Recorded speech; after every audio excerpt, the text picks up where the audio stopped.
Assalamualaikum and good day. This is Ma'am Siti Aina Pandapatan, your teacher in English 2, Writing in the Discipline. Welcome to our discussion for the Week 5 learning material. And for this Week 5, we're going to talk about the essay structure. Okay, so I know you're familiar with the essay. Essay is a piece of writing several paragraphs long. Okay, it is about one topic, just a paragraph is. However, because the topic of an essay is too complex to discuss in one paragraph, you need to divide it into several paragraphs. Okay, so you need to tie the paragraphs together by adding an introduction and a conclusion. So one paragraph is not enough to explain or to narrate or to describe the topic that you're going to write in an essay. So here is an example of an essay structure. Okay, so I'm going to give you this learning material so that you have a copy of yours. Okay, here in this essay, we have the title, The Native American Influences on Modern U.S. Culture. Okay, in this part, meron tayong introductory paragraph. Here's the introductory paragraph. And then the thesis statement na mention dyan. Now, we have the body paragraph, the first paragraph, and then marami tayong paragraph for the body. We have the second body, the third, the fourth paragraph, and then after that paragraphs or the body, we have the concluding paragraph. Once you've concluded your essay, and then that means that's the end of your essay. So this is an example of an essay. Okay, so I hope you will read this so that you can understand what I'm trying to say. No, I'm just pointing out saan ba yung mga parts niya. But later we'll discuss this. Okay, here. Okay, so there are 3 parts of an essay. We have the introduction or the introductory paragraph. We have the body. It could be at least 1 but usually 2 or more paragraphs depende sa complexity ng topic na meron ka or depende sa paano ka magsulat. Okay? And then we have the conclusion or the concluding paragraph. Now, we have this chart to see yung flow ng isang essay with those parts. Okay? So, here, we have the ito yung essay natin. Then, we have the introduction. Sa introduction na yan, meron tayong general statements and then thesis statement. And then, we have the body. Okay, so, sa body, if you have 3, pag meron kang if you have 3 paragraphs, then you have 3 topic sentences. So, sa first paragraph mo, may topic sentence ka and then yung supporting sentences mo para maging isang paragraph. Yan yung discussion sa week 4, right? The structure of the paragraph. Now, in the conclusion, it is the restatement or summary of the main points or the final comment of the writer. Okay? So, let's discuss it.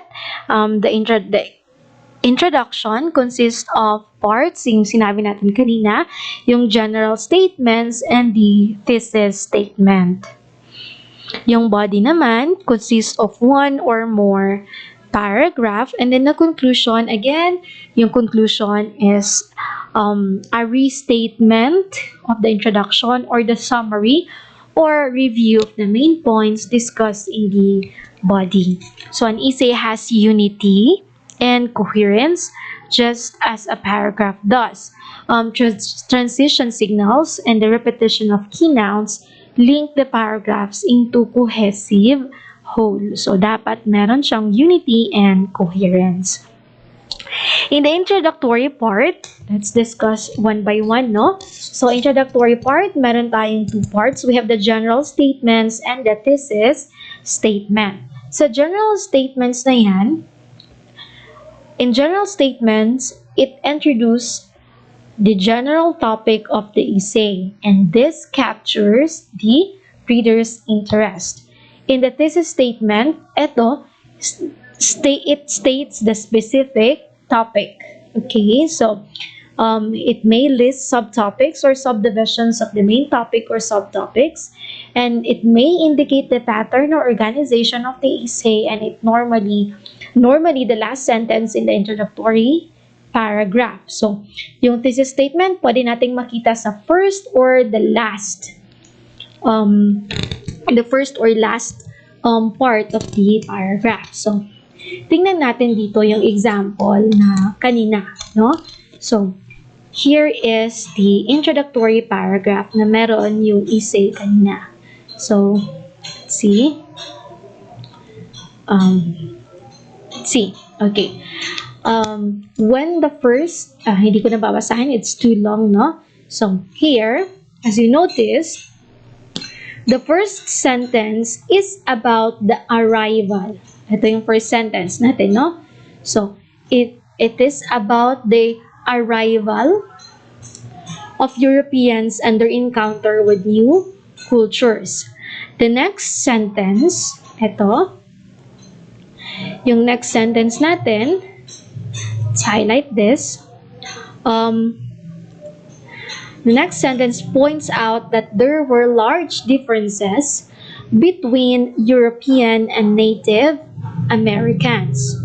And then, the next two sentences, ito yung natira, say that two-way cultural exchange happened, but the direction of the exchange and the specific items are not identified. Okay, so yan yung point or yan yung minimean ng first or ng introductory paragraph natin. So, here, paano ba natin malocate yung thesis statement? So, in the thesis statement is specific. It gives the direction of the exchange, yung Native American influences on modern U.S. culture, and the list of the subtopics. It's about language. Yung mga subtopics natin are about language, art, food, and government in that specific or in that specific essay, right? So, ito yung example ng thesis statement na meron yung essay natin na nasa taas. Okay? So, ito yung thesis statement. Again, it gives the direction of the exchange and the list of the subtopics. Now, paano ba natin malalaman yung yung introduction or introductory paragraph? So, let's have this model. So, we have this funnel model. Okay? So, yung paggawa daw ng introductory paragraph looks like this. You start with the general statements and then you specify your topic. This is called thesis statement. Okay, so the next one, other kinds of introductions are good for capturing your reader's attention. So here are the other examples of introductory paragraphs that you can do. We have the introductory paragraph na dramatic, interesting, or funny story. So with this, kapag meron kang dramatic and interesting or funny story as your introductory paragraph, then it catches the attention of the reader. Right? Because it is dramatic, it is interesting, parang it arouses their interest na, uy, babasahin ko to. So, with this, it is very important na yung introductory part pa lang, kailangan na it is interesting para ma-hook yung reader mo. Okay, so the next one, it could be sa first paragraph na surprising. Okay, paano siya surprising? Pwedeng gumamit ka ng statistics or facts. For instance, like this. Got high blood pressure? Try a truffle. Worried about heart disease? Buy a bonbon. It's best news in years. So with this, it is very surprising, right? So it can hook or engage your reader. The next one, it could be historical background. Make sure that in that historical background, it is also interesting. Baka yung historical background na yun is not necessary, kaya hindi siya babasahin. So, in that historical background, it should be also interesting. No? Okay. Paano ba yung thesis statement? Na-mention natin kanina, no? So, the thesis statement is the most important sentence in the introduction. Again, the most important sentence. It states the specific topic of the essay. So, yung thesis statement na nandun sa essay natin is eto. The first thesis statement, Native Americans have made many valuable contributions to the modern U.S. culture, and then the other thesis statements. With this, yung thesis statement, malalaman natin agad kung ano ba yung topic ng essay. Okay? So the next one is, sometimes, yung thesis statements list the subtopics that will be discussed in the body. So, eto yung mga samples ng subtopics na na-mention doon sa essay na model natin kanina. Okay. The next one is we have the body paragraphs. In the essay, it is like the supporting sentences in a paragraph. They are placed to develop your topic and prove your points. You should organize body paragraphs according to some sort of pattern, such as chronological order or comparison or contrast. Sometimes, depending on your topic, you will need to use a combination of patterns. So, paano ba? Pwede kang gumamit ng logical division of ideas as your pattern. No? In this pattern, you divide your topic into subtopics and then discuss each subtopic in a separate paragraph. Logical division is an appropriate pattern for explaining causes, reasons, types, lengths, qualities, methods, advantages, and disadvantages, as these are the typical college exam questions ask you to do. Okay, here are the 3 keys in organizing a logical division essay. Number 1, divide your topic into subtopics and then discuss each subtopic in a separate paragraph. Number 2, write a thesis statement that indicates logical division. And then number 3, use transitions between paragraphs to guide your reader from one subtopic to the next. Okay, so let's proceed in the thesis statement pitfalls. So the rest, I skipped the rest of the discussion because I wanted to read it, okay? Para malaman nyo, kayo mismo yung makadiscover na.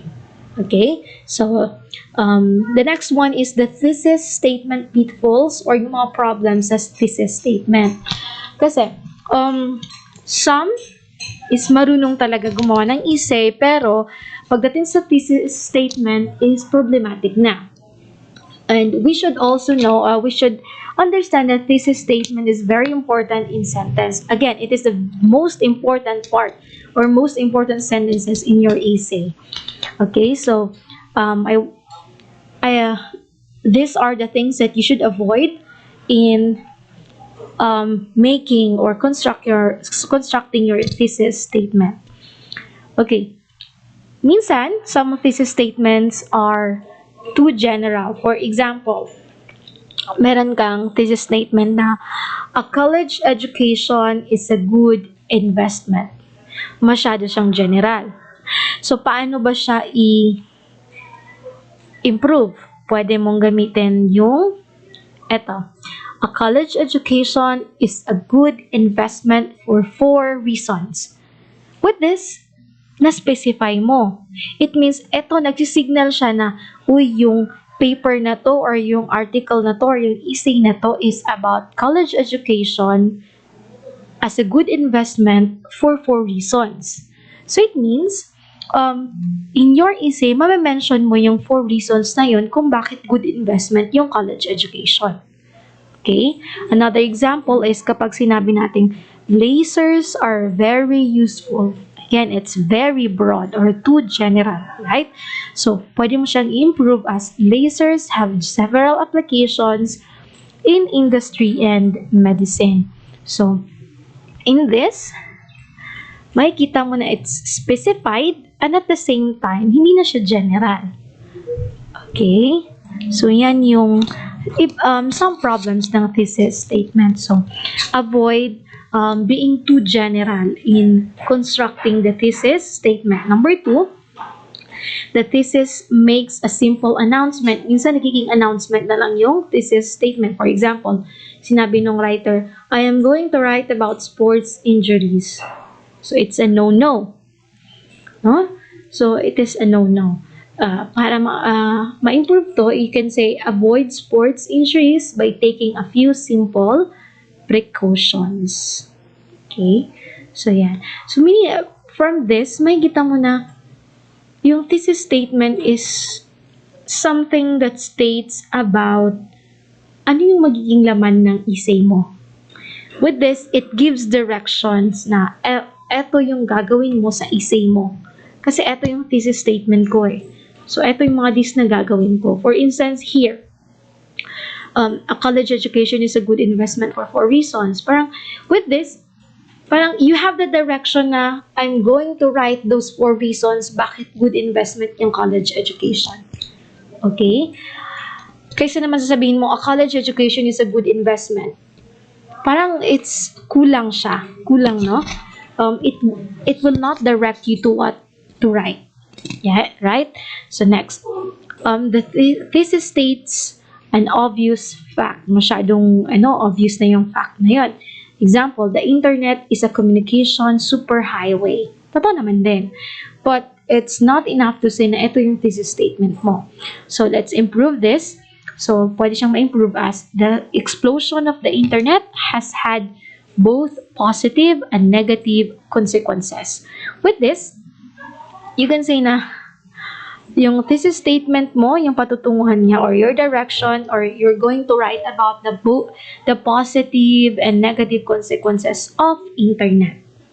Instead na saying na the internet is a communication superhighway. Okay? So, I hope you understand these problems na meron yung thesis statement na dapat na i-avoid nyo as a writer.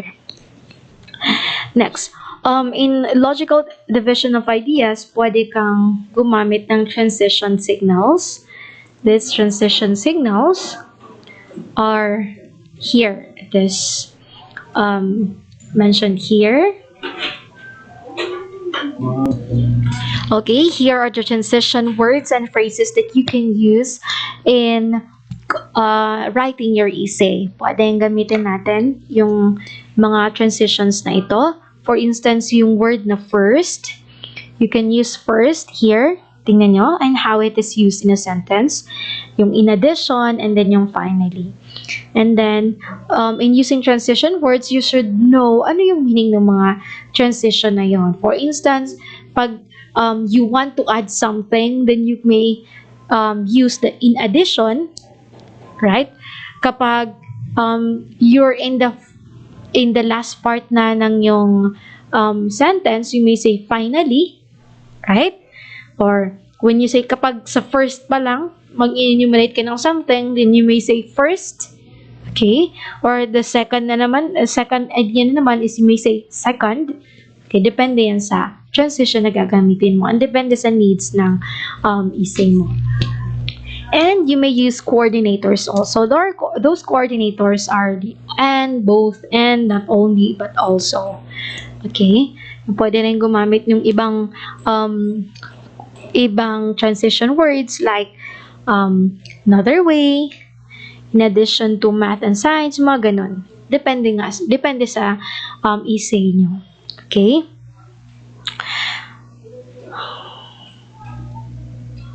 Okay, here is the example of the paragraph transition. So, in here, gumamit tayo ng transition word. So, ito yung introductory paragraph ng essay na ito, and then ito yung body paragraph. So, Ito yung conclusion niya. Tingnan natin yung paano ba ginamit yung transition sa every paragraph. So, in the paragraph 1, gumamit siya ng one way. Okay, yung transition niya. And then, second paragraph, another way, diba? Connected pa rin siya. And in the third paragraph, gumamit ng transition phrase. Okay, transition phrase, yung mahaba na. In addition to cutting off and tailgating other cars, yan yung transition phrase. And then, yung body paragraph 4, meron siyang transition clause. Yan yung, although law enforcement authorities warn motorists against aggressive driving, so then, supporting sentences agad. Okay, so and then we have the concluding paragraph. Yung concluding paragraph naman, gumamit siya ng transition words na to conclude or pwedeng gamitin in conclusion, ganon. Okay? So, yan yung transition paragraph, transition words na ginagamit sa paragraphs or sa body ng isang essay. Okay. Next is we have the concluding paragraph. The conclusion is the final paragraph in an essay and it has 3 purposes, okay? The first purpose is it signals the end of the essay, and to do so, begin your conclusion with a transition signal. Okay? Yung transition signal na yon is pwedeng gumamit ng in conclusion or to conclude. Number 2, it reminds your reader of your main points, which you can do in one of 2 ways. You can summarize your subtopics or paraphrase your thesis. And then, it leaves your reader with your final thoughts on the topic. This is your opportunity to convey a strong, effective message that your reader will remember. Okay, so the third one is it leaves your reader with your final thoughts on the topic. And this is your opportunity to convey a strong, effective message that your reader will remember. And here are the techniques that you can use to write a memorable conclusion. Okay? Again, memorable conclusion yung gagawin natin. So, yung introductory part, it should be catchy, no?